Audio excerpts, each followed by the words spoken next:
The Galactic Council had made many mistakes in its 8 million years of existence, but none so catastrophic as underestimating the small blue planet in an unremarkable spiral arm of the Milky Way. Admiral Vorex stared at the holographic display showing the complete destruction of the Seventh Fleet. He had commanded 10,000 warships, each capable of reducing a planet to molten slag. Now they were nothing but debris fields stretching across the void. How? He whispered, mandibles clicking in distress. They were primitives just 3 centuries ago.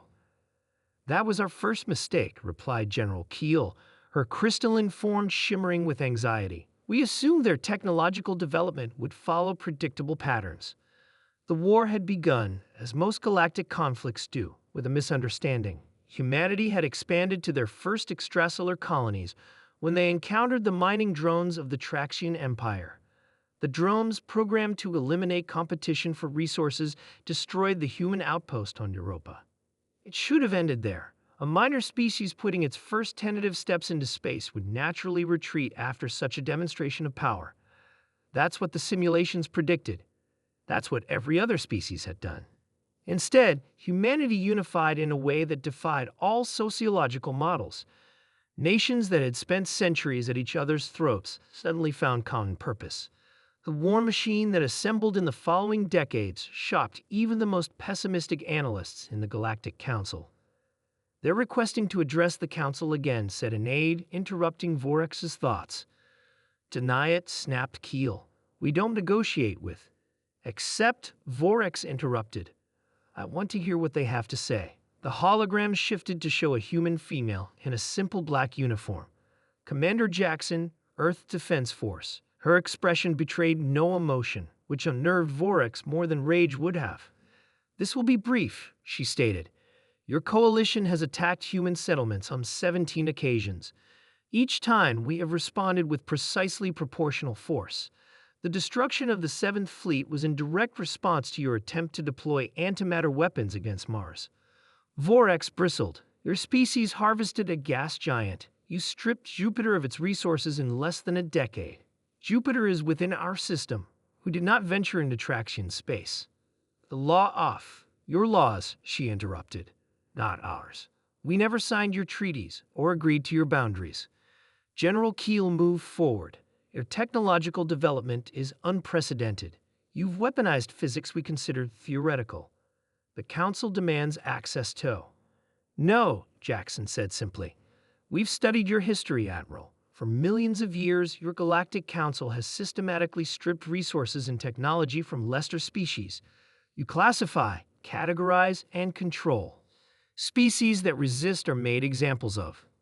Images began to float beside her, planets reduced to ash, species confined to reservations on their own worlds, genetic modifications forced upon populations deemed problematic. You attacked us because you feared what we might become, Jackson continued.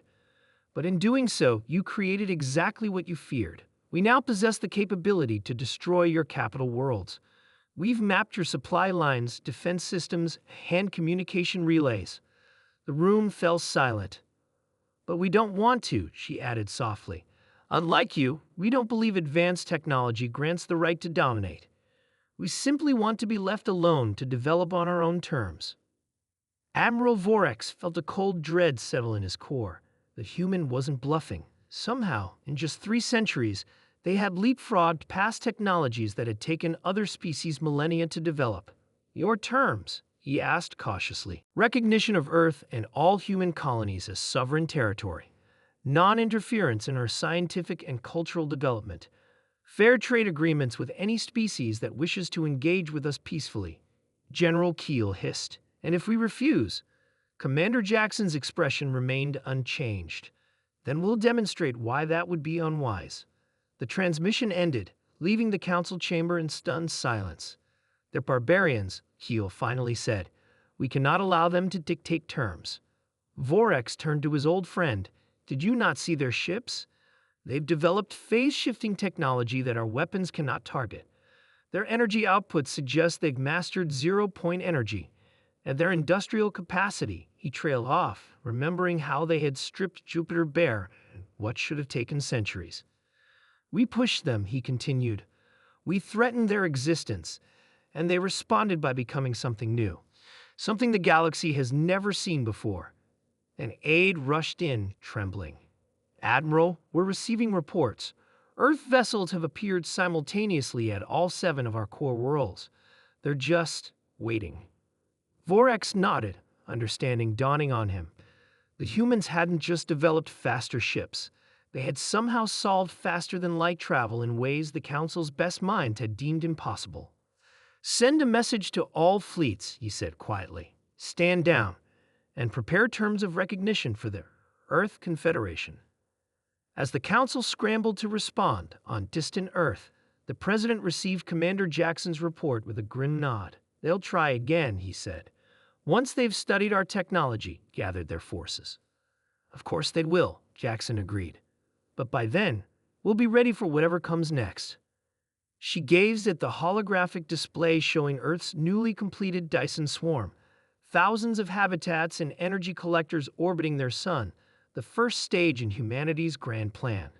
The universe had pushed humanity to the brink. In response, humanity had pushed back.